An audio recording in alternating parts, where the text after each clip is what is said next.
Hi beautiful people, how you all doing? Welcome to my first official YouTube vlog.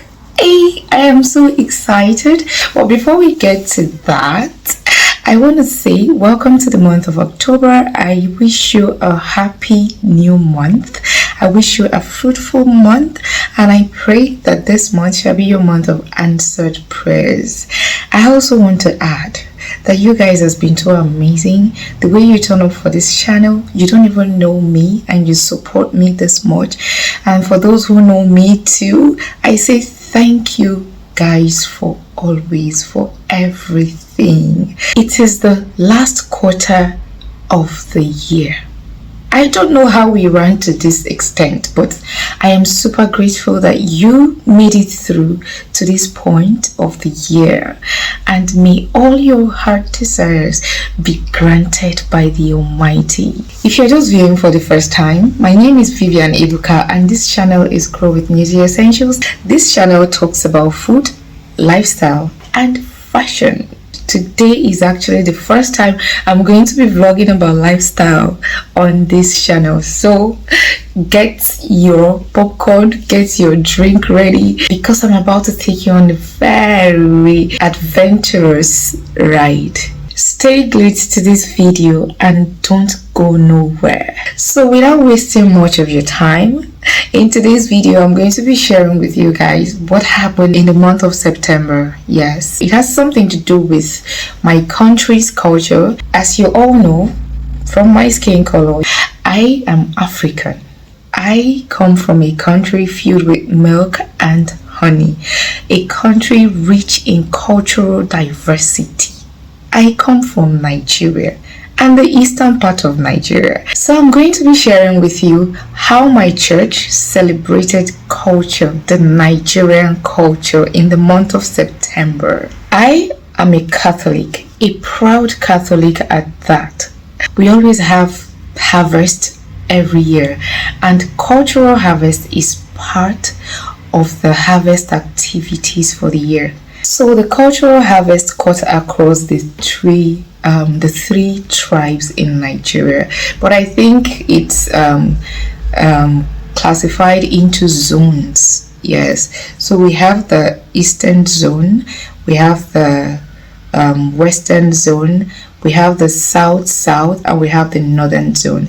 And then we have we also celebrate our brothers and sisters from in diaspora or from abroad, like from neighboring countries, like Ghana, Togo, Cotonou, Cameroon. You know, we call them the ECOWAS in my church, so we also celebrate with them.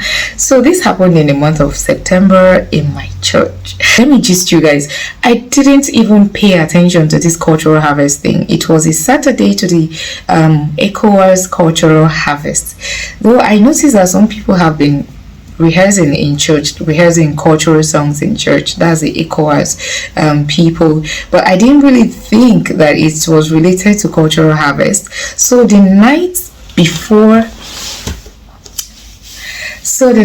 before the cultural harvest, that this Sunday, that's a Saturday night, I'm a chorister. I attended a choir rehearsal on Saturday evening, so I saw some of the harvest committee members discussing this thing. So I got to know that, oh, it's actually cultural harvest. So I simply wore my English wear, but I did not get any clip of that my attire of the day. But the next Sunday, I still didn't like plan anything till the next Sunday, which was for the northerners. Yes, the northerners in Nigeria. I still didn't plan anything. So I hardly plan clothes that I wear to church. I only know what I'm going to wear after I'm done having my bath. If I'm going to make up after I'm done wearing my makeup, that is when I know what to wear. I do not plan my attires to church. Most like 98% of the times I don't plan my attire to church. So after I was done having my birth that Sunday. It was time to look for what to wear. I brought out the first clothes. I wasn't feeling it. And the next thing, I brought out the second clothes. I still was not feeling it. Then I brought out this dress. And this dress started giving me the vibe of Hausa cultural harvest. Yes, they had announced it in church the previous Sunday that the next Sunday is going to be for the Northerners. And I didn't even put it in mind to, like represent whatever was going to happen in church that day. Never. I don't know. I just had this Arab kind of scarf, and it was giving the the Northerners too. It was giving that northern scarf vibe. And the next thing, I'm like, oh, this is insane. So here is the dress. I used a full like Ankara for this dress. Even it was not even enough. I remember what the tailor did to this dress. She had to pick some pieces to complete this dress. That means I used more than 6 yards of Ankara to make this dress. I was already feeling myself. Then I got a belt. So I like to snatch my waist a lot. So I got a belt to snatch the waist properly so that the flare can be more visible, I have to sweep the church.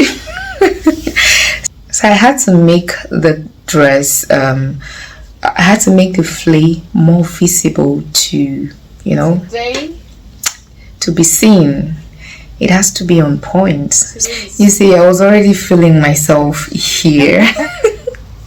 I was already feeling my dress, and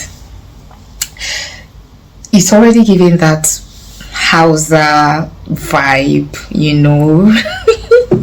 The unit choir that I belong to in my church, you are not allowed to wear sleeveless outfits, dresses, tops. You're not allowed as a lady to wear, even men, sleeveless outfits to church, like this dress that I am wearing here, because it's against their rules and regulation. So most times when I'm not singing, at the times I wear this dress, but the times I wear it to sing with them, I usually cover it with this scarf on my head, and I didn't have something else to cover it with. So I remember I had this cape. I've had this cape for over 12 years now, but I forgot about it for some time. Then I went to bring it out, and I've never used it to style this dress before. Yes, so this is the way that I wear it before. I used to, wear it from the shoulder, but since this dress is, it's sewn in a type of way. So even after wearing it the way that I used to wear it, some part of the dress was still showing, and it was making it look tacky, as you can see in the video. So you see me checking out to see if, so when I saw that it was okay for me to like make it like a turtleneck kind of style, like a high neck kind of style, I changed it back to that style, and here I am ready. And I didn't plan this dress. When I wore this cape, I was already feeling like a modern I was already feeling like a modern Hausa princess, and I was feeling myself here, like, can you see? Like I was already feeling it together with my scarf. So I got my accessories, to top the whole thing. I kind of like, since I cut my hair, or since I shaved my hair, I always like to tie my scarf to start from, outside of my ear instead of covering my ear, especially when it's not gilly. Gilly, I can cover my ear, but other things like scarves, like this kind of styles, I like to tie it to start from, on top of, not on top of the ear, like somewhere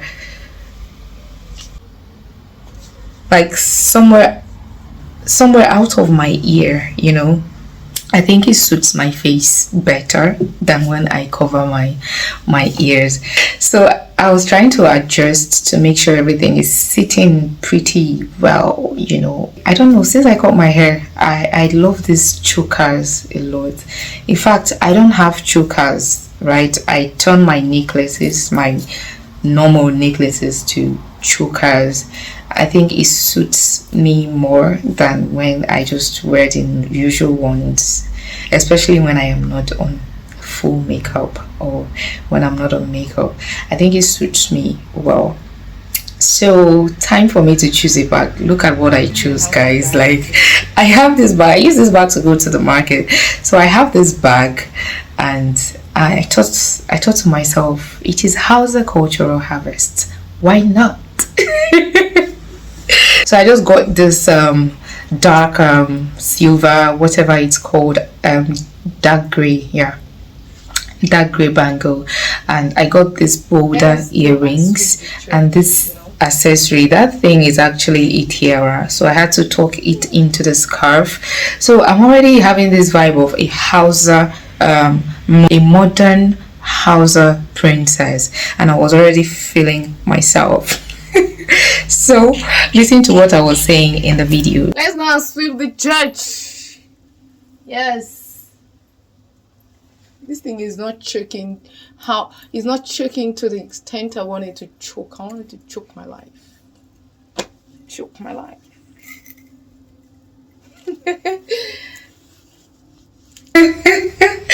So before I left, I shot some clips, which are the clips you're seeing on the screen. I shot some clips before I left for church, some selfies, and even when I go to church, I also shot some clips. I met my friend. Luckily for me, I met my friend before she left. I had to beg her to make some images of this princess, and everyone was just looking. I met one of the organists in church, and he's like, "Are you from the north?" I said, "Yes, I'm from the north." He said, "You confuse me. I thought you were Igbo." I said, "I'm not Igbo." He said, "What is your name? What state?" I said, "Nasarawa." He said, "What is your name?" I said, "My name is Zaha." From nowhere, that name just came to me. And look at the meaning of this name, guys. I gave myself this name. Look at the meaning of this name, guys. I gave myself this name without even checking out the meaning of the name. Like, I've had that name in one of the movies I watched and I liked it, and since then it's just been in my head. I just had it in my head, and I didn't even know that the meaning, like, it has like an attribute to my kind of person. And when I found the meaning of that name, I was feeling fly. I was feeling fly. So that day I was just telling everyone in church that calls me, people that call me Vivian, people who were calling me Vivian, Chukwebuka, that's my native name. And I just told them, I said, "Please call me Zaha. My name is not Chukwebuka." Like, can't you see what I'm wearing?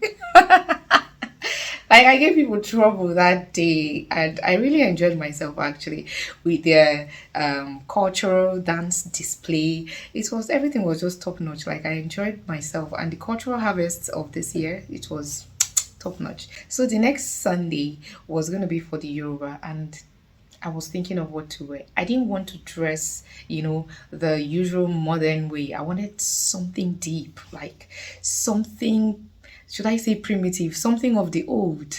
I wanted something to identify as not all these lace dresses. No, I wanted something of the old, something beyond.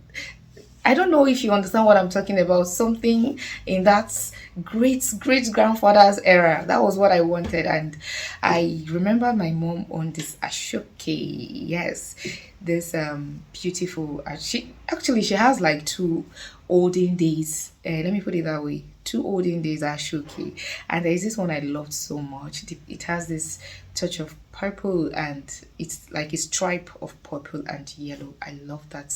I love that piece so much. So, and it was two. So I thought of it. I could use one for gele and the other one tie it as wrapper. Like, I so much wanted to tie wrapper, but the only thing that spoiled that attire was I didn't have this buba. Yes, I didn't have it. That was the only thing. So I began to think, what do I match? What do I use to wear this clothes? That was how I remembered, okay, I could actually style with a white crop top. When I wore the white crop top, I wasn't having it, so I had to switch it to a black crop top. So I planned that one on Saturday. Saturday Saturday afternoon before no, Saturday evening before I left for choir practice. So I no, I planned it on Friday because the next day, Saturday, I had an outing with my friend. I went to the beach to have fun with my friend. So I knew that I wasn't going to have time that Saturday because I wasn't even sure when I was going to come back that day. So I checked out, there is this yellow fabric that I've had in that place. My mom sells fabric, so most times the small pieces I pick it from her because I believe that I could actually create something from, even if it is not up to 1 year. I keep them, like I store them. I know that they will be of use for me one day. And that fabric is over 2 years in my closet. I don't One thing with me is that I don't rush to sew things. I do not rush. I don't like to sew things that are trendy. I like to take my time to, come up with something, at the end of the day. So I remember that fabric. So I had this first style. My friend was even there and she was saying she was going to help me. But deep down, I'm like, I know how I can be on Sunday mornings. I might end up getting to the church late and I won't have time for her to help me to use pins to hold them down for me. So when I returned from the beach, I just dumped it. So the next morning, when I returned from the beach, I got to my house around 11 p.m. that day. So the next morning, when Sunday mass, of course, I was thinking, how do I do this thing now? And time was going, and that day I didn't even have time to shoot, a video like the way I did, dress up video like the way I did for the Northern cultural harvest. Like I think I was working that morning, and it ate into my time somehow. So I just had this idea of just crossing it, like the way the Ghanaians cross their fabric. There is a way they cross their attire, their native pieces, their native outfit. So I had that, and boom, it was looking so beautiful. Then I'm like, okay, and luckily for me, I got this cut shoe recently. I had to jump on that shoe and I got to church, and this is what your baby girl put together. And this is what I look like, guys. So this was what I made of that beautiful dress and I loved it. Okay, for the Yoruba cultural celebration, we have so for the Western zone, we have the Edo, we have the Yoruba. Yes, we have the Edo, we have the Yoruba, we have the Isoko or something like that. So I decided to choose Yoruba because, like, I am a Yoruba girl. You guys will not understand. I am Yoruba. Like, it's something that I don't know how to explain to you guys, but I'm Yoruba. So, ladies and gentlemen, this is how your baby girl showed up in church. Meet Atinuke baby. Atinuke, like, my name follows me, pampered from within. Look at me. Look at my headgear. Eh? Look at my subtle headgear. Look at my wrapper. Eh? Can they? So this was the finished look for the Western zone, which is the, let me just generalize it, the Yoruba tribe. In Nigeria we have Igbo, Yoruba, and the Hausa, but in my church they just decided to do it zone by zone so they will be able to include all, so they will be able to include everyone. So this was my final look for the Yoruba. So meet Atinuke babies. I left the mask to adjust my headgear inside the vestry, and I just ended up making videos and feeling myself because it was just time for Thanksgiving and it wasn't something really serious. So since I cut this my hair, shaved this my my head. Whenever I tie scarf or I'm wearing like a cap, it feels like it's falling off from my head, you know. So I was feeling like my headgear while I was inside the church. I was feeling like the headgear was pulling off from my head. So I had to come into the vestry to organize it as a lady that likes to be on point all the time. So here are some clips I shot. I think this was before the mass. Yes, before the mass started. And that was my sis. This is my friend. This one was my sis talking about me. She talks about me for the house of one, but I'm going to look for it and add it to this video. And this was my friend bragging about me. Now it was time for the Igbos. Igbo Kwenu. Looking at this, you already know that this is an Isiago. You know what is going to happen next. Look at your baby girl. This was how I pulled up in church for my people. Yes, I am a full-blooded Igbo girl from Yoruba land and from Hausa land. Call me Zaha, call me Atinuke, call me Chukwibuka. Now me the answer. Don't be surprised. I come from Ghana to the northern part of Ghana and my name is Nanaya. Hey, don't play with me. Do not. So I don't know. I was just so happy this month of September. Like I was looking forward to all the cultural harvests for all the zones in Nigeria, the western zone, the eastern zone, the northern zone. I was just the middle belt, northerners and middle belt. I was just so ready and so eager to dive into the dance. I did all the dance, but me, now anything where they do, now I do anyone where I see the dance, now I dance. But when it comes to the Igbos, I say clear road. You people should clear road. Anya Batago, we don't come like now we get the Obodo. Please.